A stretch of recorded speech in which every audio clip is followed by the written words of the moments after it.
Hi y'all, so today I'm going to talk about the 17 books I completed in January and February.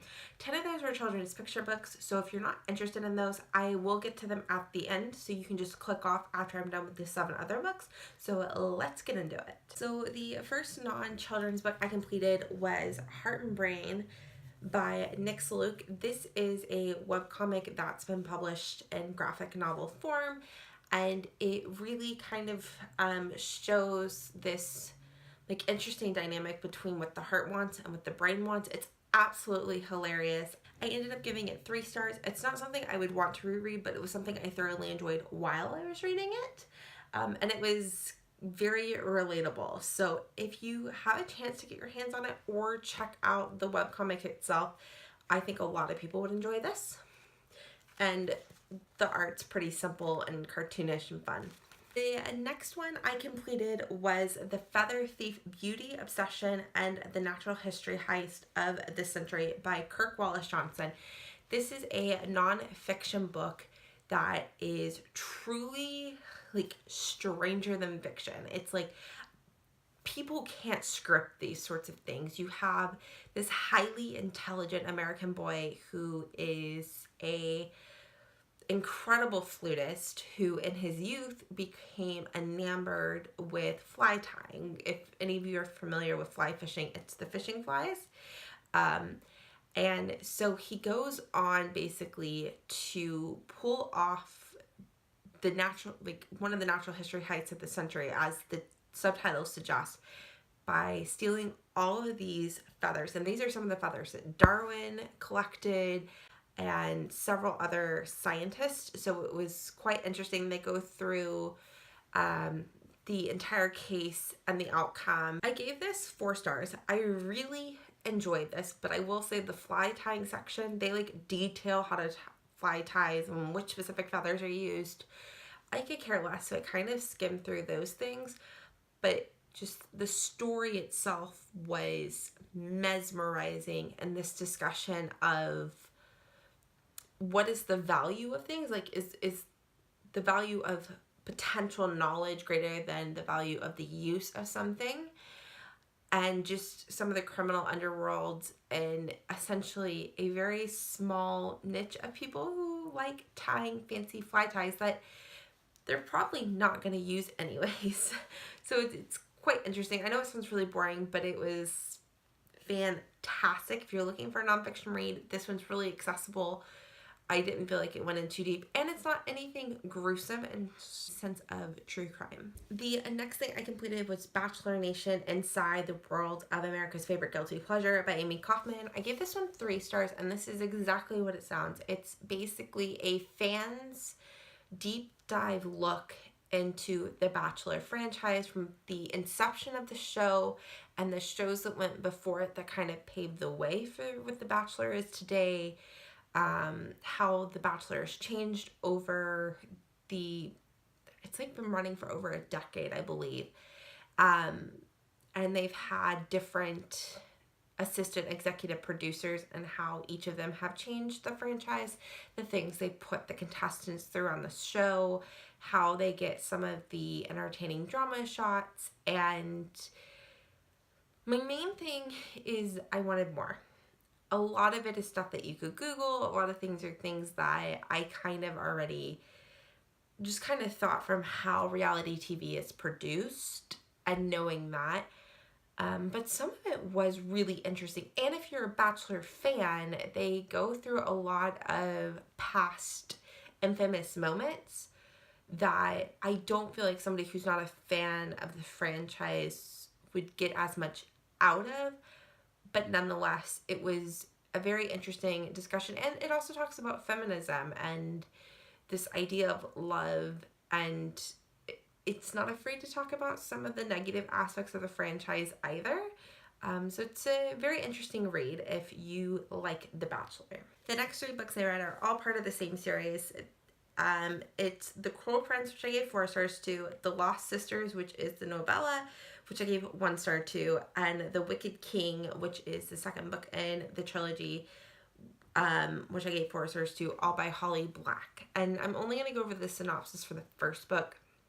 The story starts off with this prince of the fae coming in and killing the mortal parents of 3 kids, one of which we find out very early on is half fae, and it's how these kids adjust going into fae politics, and especially the look at the children who are mortals and not fae and what that dynamic is. It's really the story of the main character Jude trying to figure out where she fits in this community and trying to struggle to get this position where people take her seriously.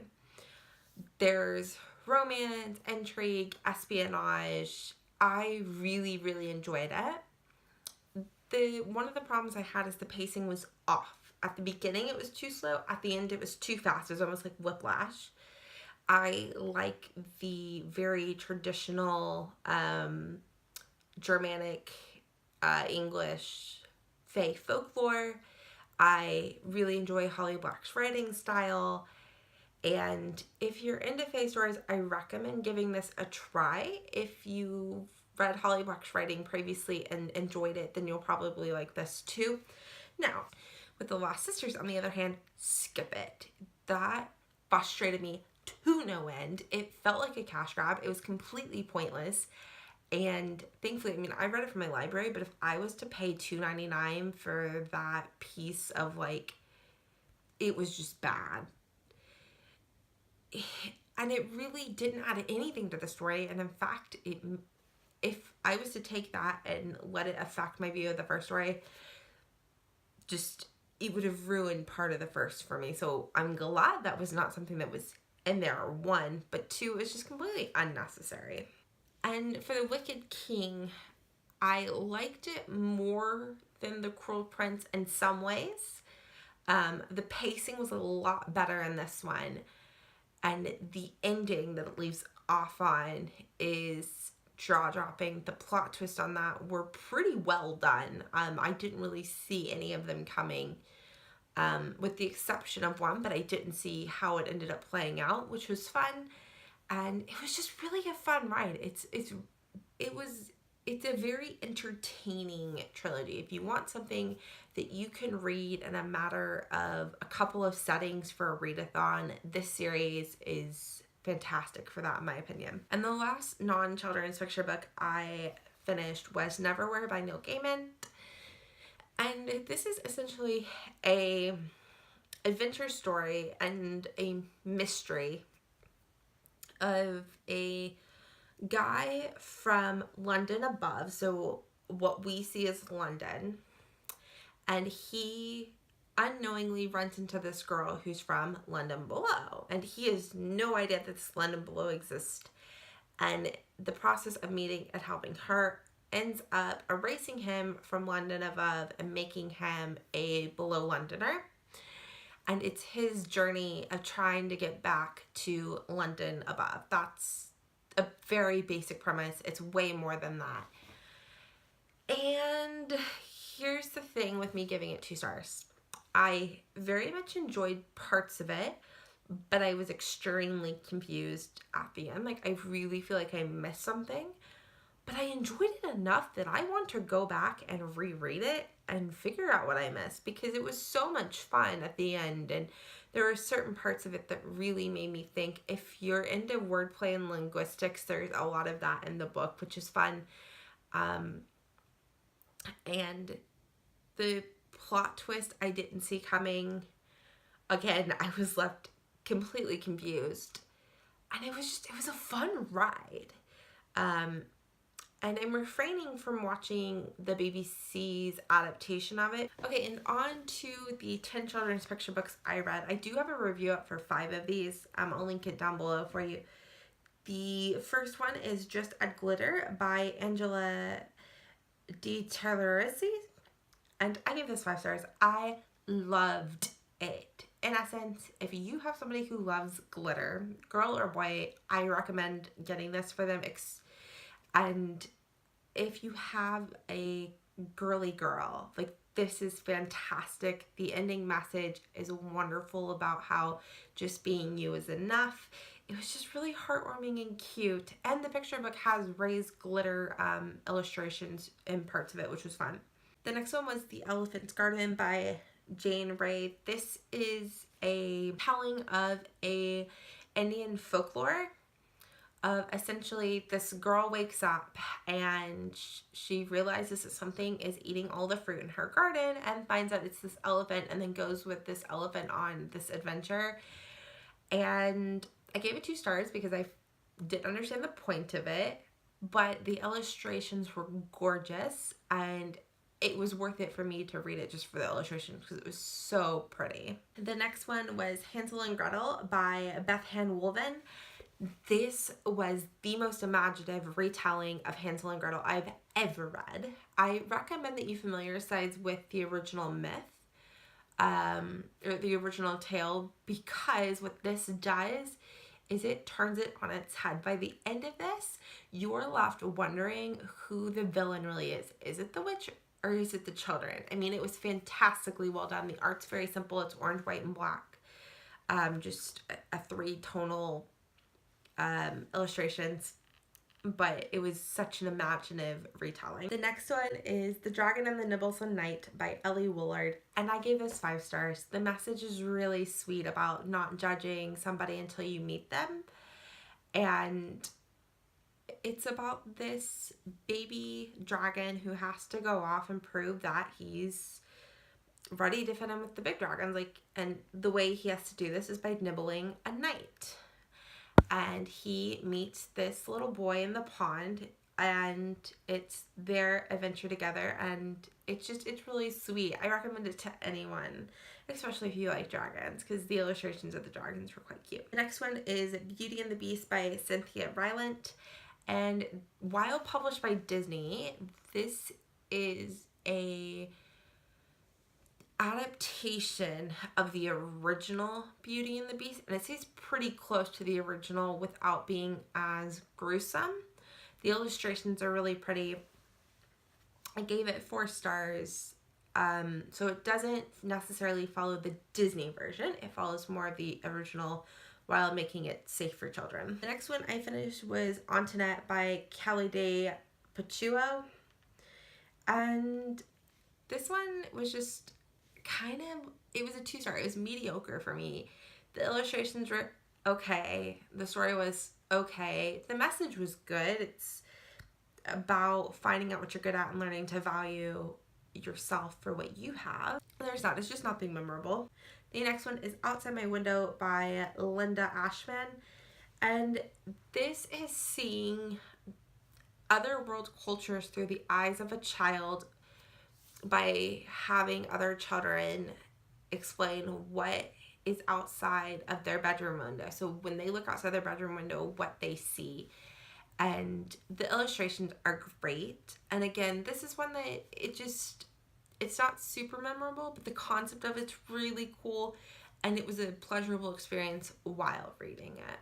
Then we have All Right Already by Jory John, and this one was really funny. This is a book that I think adults would like while reading to their kids, and I think the adults will pick up on the humor much more than the kids. It's about this over-the-top, extravagant, super extroverted duck and this very reserved and introverted bear and their adventures on a snow day. And it was absolutely hilarious. The dynamic between the two was funny, and I just really enjoyed it. I gave it 3 stars. There wasn't much of a point to it, and which I feel like is important in children's books, but it was really funny. Then I read Two Problems for Sophia by Jim Averbeck, and I gave this one 2 stars. This is about a girl and her giraffe, and there's a problem because he snores, and so she has to try to come up with a problem to fix his snoring so that everybody in the house can sleep. And what I loved about this book was the impact of science, technology, engineering, and the STEM field, and the encouragement of kids, especially girls, to follow their natural curiosities and to pursue science. I loved that about it. but there is a lot of vocabulary that didn't make sense for the targeted audience. It really broke up the story and it just didn't fit well. So the execution of it wasn't great, but the idea behind it I thought was lovely. And the illustrations are really cute, especially the giraffe. Last one I read was The Snow Lion by Jim Helmore. And this book was so sweet and heartwarming. And if you are looking for a book for somebody who is struggling with making friends, fitting in, or going through a move, or some sort of big life change, I think this is a good book because it's about a girl who moves into a new city and she meets the snow lion and they become friends, but really it's about her learning to become friends and play with other children in this new place that she and her family have moved to. And at the end, I don't want to ruin the ending, but it was really sweet. I mean, it was so heartwarming. I just loved it. If you put the right person in front of this book, I think it's magical. So, what did you guys read in January and February, and what was your favorite? Because I am definitely always on the hunt for new fun books to read. And I will see y'all later. Bye, y'all.